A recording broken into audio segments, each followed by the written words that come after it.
Good morning बच्चों, मैं नंद किशोर सिद्धार्थ शिक्षा सदन सीनियर सेकेंडरी स्कूल सुरेंद्रपुर में आपका तहे दिल से स्वागत है। और अब आज हम पढ़ने जा रहे हैं सामाजिक में लोकतांत्रिक राजनीति, है ना। इसका पार्ट फर्स्ट, लोकतंत्र क्या और लोकतंत्र क्यों। प्यारे बच्चों, पहले तो मैं जो कह रहा हूँ वो सुने कि पहले हमने एक कॉपी बनाई थी जिसमें सामाजिक पिन पेज से हमने बनाई थी सामाजिक, ठीक है ना। और पिन पेज की इस तरफ बनाई थी भूगोल, है ना।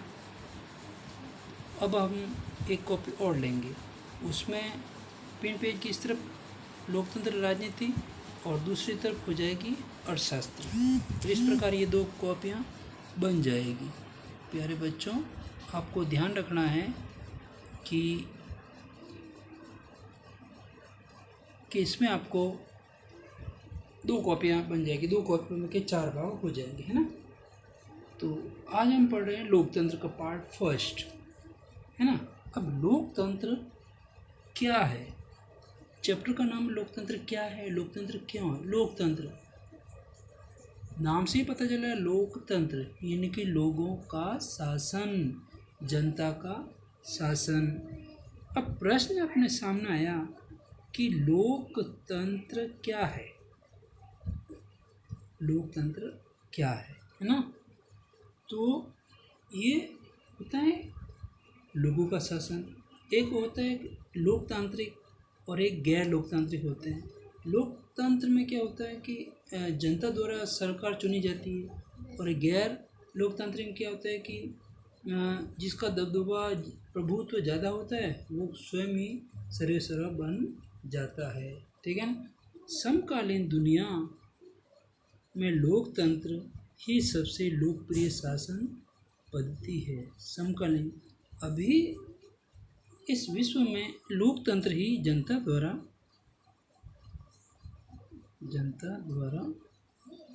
चुनी सरकार, है ना, वही लोकतंत्र होता है, ठीक है ना। तो देखिए, अब्राहम लिंकन जो अमेरिका के राष्ट्रपति थे, उन्होंने लोकतंत्र के लिए एक बहुत ही अच्छी परिभाषा दी है। वो देखिए, लोगों के लिए, लोगों की और लोगों के द्वारा चलने वाली शासन व्यवस्था को क्या कहते हैं, लोकतंत्र कहते हैं। लोगों के लिए, लोगों की और लोगों के द्वारा चलने वाली शासन व्यवस्था क्या होती है, लोकतंत्र होती है, ठीक है ना। अब देखिए, अब इस परिभाषा के क्या मायने निकाल रहे हैं और किस प्रकार ये चीज़ें हो रही है। तो देखिए, परिभाषा इसलिए स्वीकार नहीं कर लेनी चाहिए कि वह किसी महान हस्ती ने कही, बल्कि आप खुद को भी विचार करना चाहिए। अब हमें स्वयं को भी विचार करना चाहिए कि लोकतंत्र जो है वो किसी भी दबाव में आकर के, किसी के भी दबाव में आकर सरकार नहीं चुनी जाती है। और इसके मायने ये भी हैं कि हमें खुद को भी विचार करना पड़ेगा कि जब सरकार चुनते हैं तो हर तरह से हमें सोचना चाहिए, हर प्रकार से हमें विचार करना चाहिए। शिक्षा, रोजगार, देश हित, संप्रभुता, शांति के लिए हर प्रकार से हमें सोचना चाहिए। तो देखिए, लोगों का शासन, लोगों का शासन क्या है, लोकतंत्र है। लोगों का शासन क्या है, लोकतंत्र है। अब देखिए, डेमोक्रेसी ये क्या है, एक अंग्रेजी शब्द है। क्या है ये, अंग्रेजी शब्द है। और डेमोक्रेसिया क्या है, यूनानी शब्द। डेमोक्रेसी तो हो गया अंग्रेजी शब्द, डेमोक्रेसी क्या है, एक यूनानी शब्द है। अब इस शब्द को तोड़ देते हैं, डेमोस दूसरी तरफ हो गया क्रेसिया। डेमोस का अर्थ होता है लोग और क्रेसिया का अर्थ होता है शासन, यानी कि लोगों का शासन, ठीक है ना, डेमोक्रेसी। क्लियर। तब देखिए लोकतंत्र की एक सरल सी परिभाषा, वो देखिए, लोकतंत्र शासन का वह रूप है जिसमें शासकों का चुनाव लोग करते हैं। क्या कहा कि लोकतंत्र शासन का वह रूप है जिसमें शासकों का चुनाव लोग करते हैं, ठीक है ना। अब देखिए जनता की सहभागितारी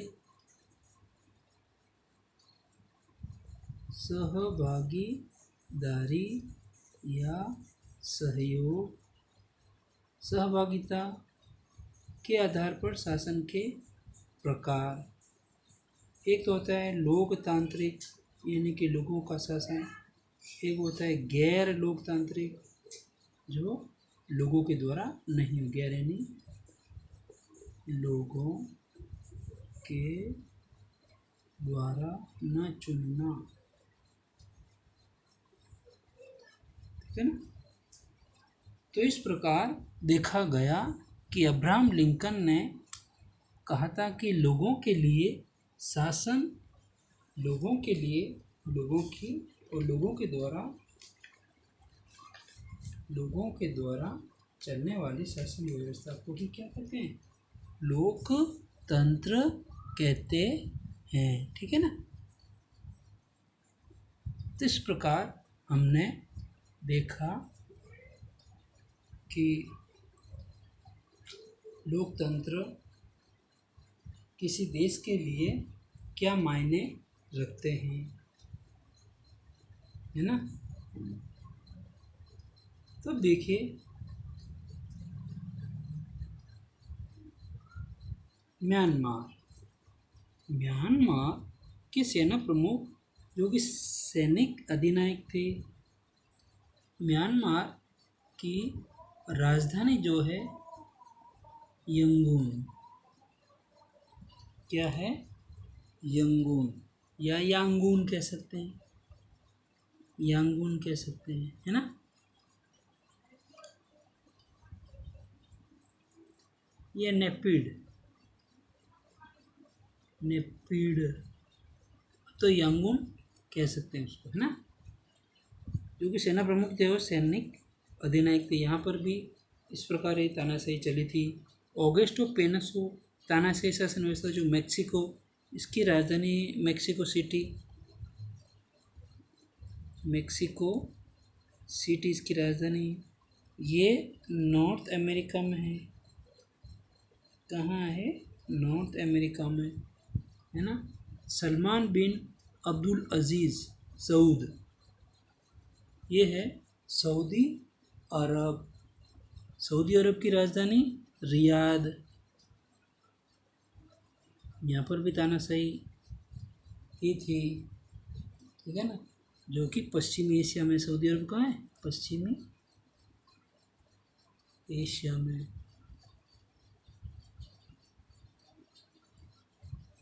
तो म्यांमार की राजधानी यांगून, मेक्सिको की राजधानी मेक्सिको सिटी और सऊदी अरब की राजधानी रियाद, ठीक है। लोकतंत्र का अर्थ क्या है, लोगों का शासन। तो यहाँ पर ये जो म्यांमार में सेना प्रमुख थे, यहाँ भी सैनिक अधिनायक की सेना ने अपने हाथ में शासन ले लिया और ऑगस्टो पिनोशा जो कि तानाशाही शासन व्यवस्थित था, उसने भी अपने तानाशाही मेक्सिको में चलाई। और इसी प्रकार सलमान बिन अब्दुल अजीज़ सऊदी अरब के शासक थे, वो भी एक तानाशाह थे। तो इस प्रकार ये तानाशाही सरकारें अपने, ये होती है गैर सरकारी, गैर लोकतांत्रिक शासन, ठीक है ना। इसलिए हमें लोकतांत्रिक सरकार और गैर लोकतांत्रिक सरकार में भेद समझना होगा। लोकतांत्रिक और गैर लोकतांत्रिक में अंतर करने पर हमने जाना कि जिस शासन में शासकों का चुनाव जनता द्वारा होता है वो लोकतांत्रिक सरकार होती है, ठीक है ना। परंतु फिर देखो, ये होगी लोकतांत्रिक, और गैर लोकतांत्रिक में जनता द्वारा नहीं चुना जाता है। ध्यान देना, लोकतांत्रिक और गैर लोकतांत्रिक में अंतर। परंतु इस परिभाषा का प्रयोग हम बिना सोचे समझे नहीं कर सकते, क्योंकि केवल चुनाव के आधार पर ही किसी शासन व्यवस्था के लोकतांत्रिक होने का निश्चय नहीं कर सकते, कि चुनाव के आधार पर ही किसी शासन व्यवस्था के लोकतांत्रिक होने का निश्चय नहीं कर सकते। इसके लिए भी हमें समझना चाहिए। समकालीन विश्व की हर सरकार चाहती है, समकालीन विश्व की हर सरकार चाहती है कि लोकतांत्रिक हो या न हो, खुद को लोकतंत्र या लोकतांत्रिक कहना और कहलवाना चाहती है। तो विश्व की हर सरकार ये चाहती है कि लोकतंत्र या लोकतांत्रिक हम ही चलाते हैं और हमें भी वो सारा क्रेडिट मिले। इसलिए हमें असली लोकतंत्र और दिखावटी लोकतंत्र वाली सरकारों के बीच सावधानी से फर्क करना होगा। यह हम तब कर पाएंगे कि हम लोकतांत्रिक सरकार की परिभाषा के इनकी विशेषताओं को जानें। परिभाषा से इनकी विशेषताओं को जाना। अब लोकतंत्र की ये विशेषताएं ध्यान देना। अब लोकतंत्र की विशेषताएं कौन कौन सी है? लोकतंत्र की विशेषताएं निम्नलिखित हैं। पहला है प्रमुख फैसले निर्वाचित नेताओं द्वारा। अब प्रमुख जो फैसले है वो निर्वाचित यानी कि चुने हुए नेताओं द्वारा हो। अब इसमें क्या होता है कि लोकतंत्र में अंतिम निर्णय लेने की शक्ति लोगों के द्वारा हो। अंतिम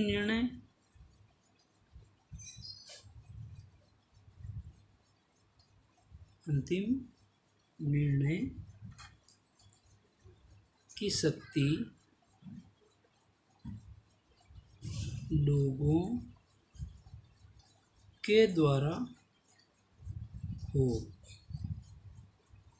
ये माना गया है, ठीक है ना। तो इस प्रकार देखा गया कि प्रमुख फैसले निर्वाचित नेताओं के द्वारा हो, लेकिन इसका अंतिम निर्णय लेने की शक्ति लोगों द्वारा चुने हुए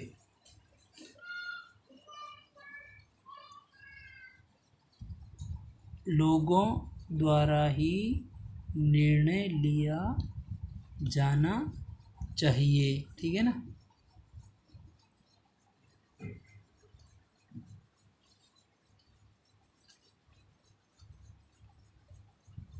लिया जाना चाहिए, ठीक है।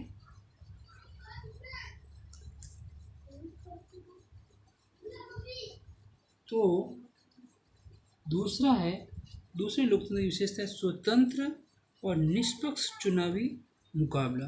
स्वतंत्र हो, खुला, ठीक है ना, इच्छानुसार।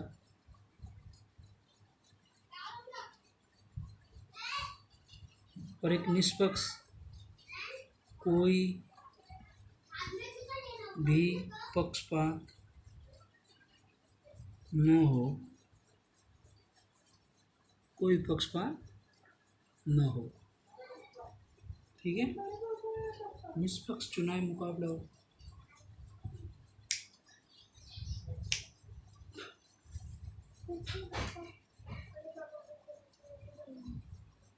लोकतंत्र निष्पक्ष और स्वतंत्र चुनाव पर आधारित होना चाहिए, ताकि सत्ता में बैठे लोग जीत हार के समान अवसर हो।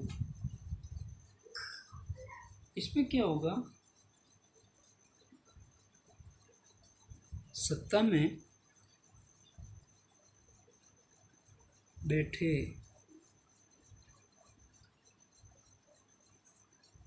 लोगों के लिए जीत हार के समान अवसर हो। ठीक है ना। जिसकी जितनी जनता पर पकड़ होगी उसको जीत हार मिल जाएगी।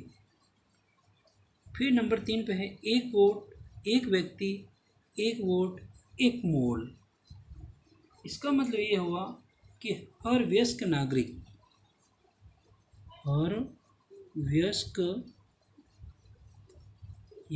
नागरिक यानी कि 18 वर्ष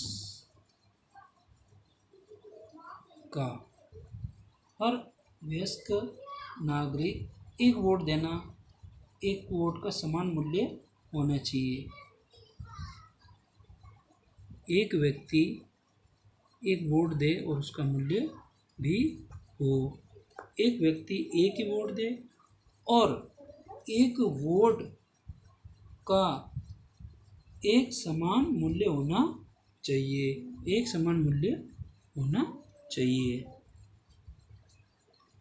फिर देखिए कानून का राज, नंबर 4 पे देखिए कानून का राज और अधिकारों का आदर। कानून का राज और अधिकारों का आदर क्या है? एक लोकतांत्रिक सरकार संवैधानिक कानूनों और अधिकारों द्वारा खींची गई लक्ष्मण रेखाओं के भीतर ही काम करे।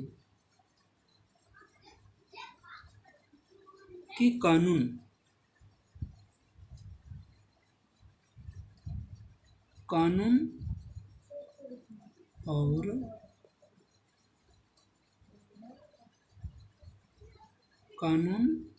और नागरिक, कानून और जो नागरिक है अधिकारों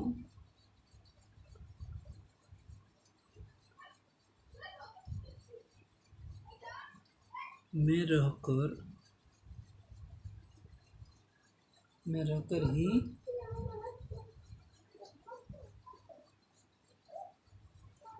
ही काम करे। ठीक है ना।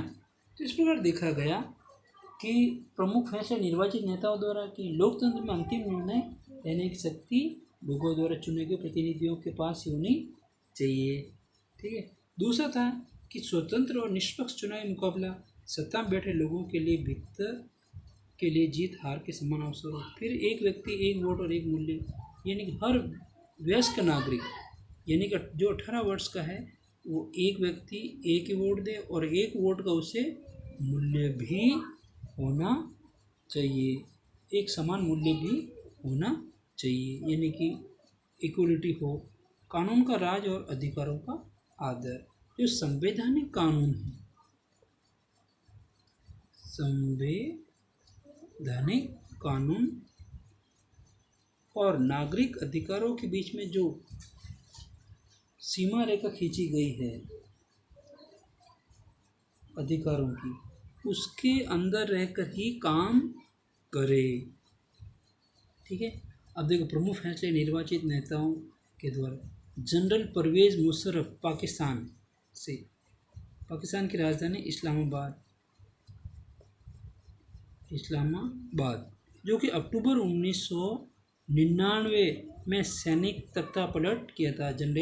जनरल परवेज मुशर्रफ ने, है ना, जनरल परवेज मुशर्रफ ने नवाब शरीफ का तख्तापलट किया था। किसका किया था? नवाब शरीफ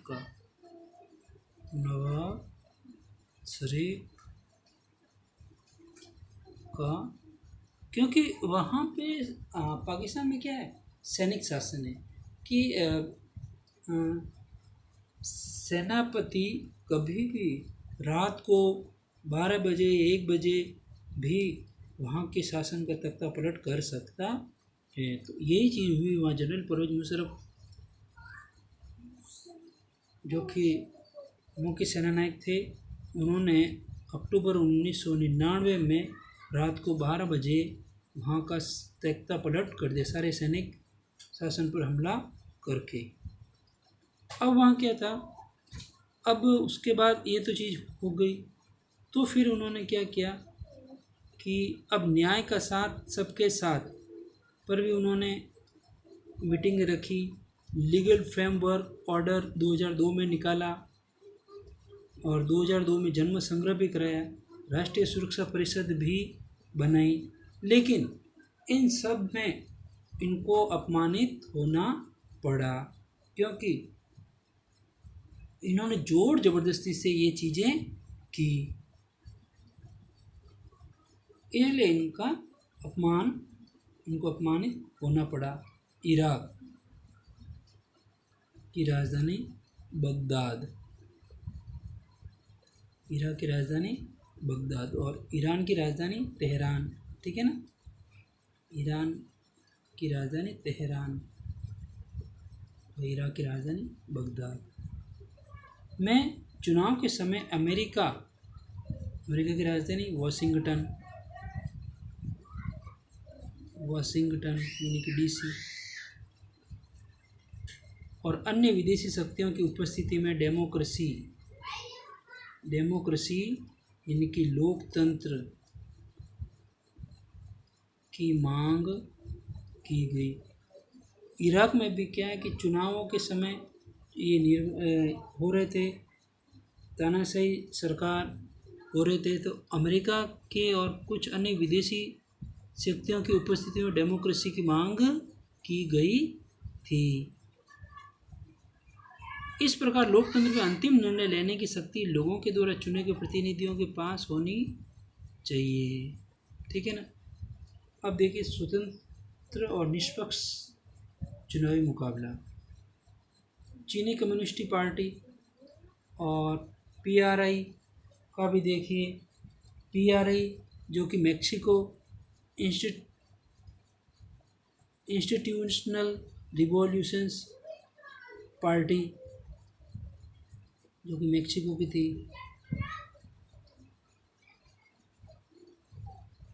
क्योंकि स्वतंत्र और निष्पक्ष चुनाव चाहती थी, ठीक है ना। PRI इन्हें ध्यान रखना, PRI का पूरा नाम क्या है, इंस्टीट्यूशनल रिवॉल्यूशनरी पार्टी, और ये चीनी कम्युनिस्ट पार्टी चीन की थी, चीन की राजधानी बीजिंग, ठीक है, चीन की राजधानी बीजिंग और मैक्सिको राजधानी पता है मैक्सिको सिटी जो कि उत्तरी अमेरिका में था। लोकतंत्र में चुनाव कराना पर्याप्त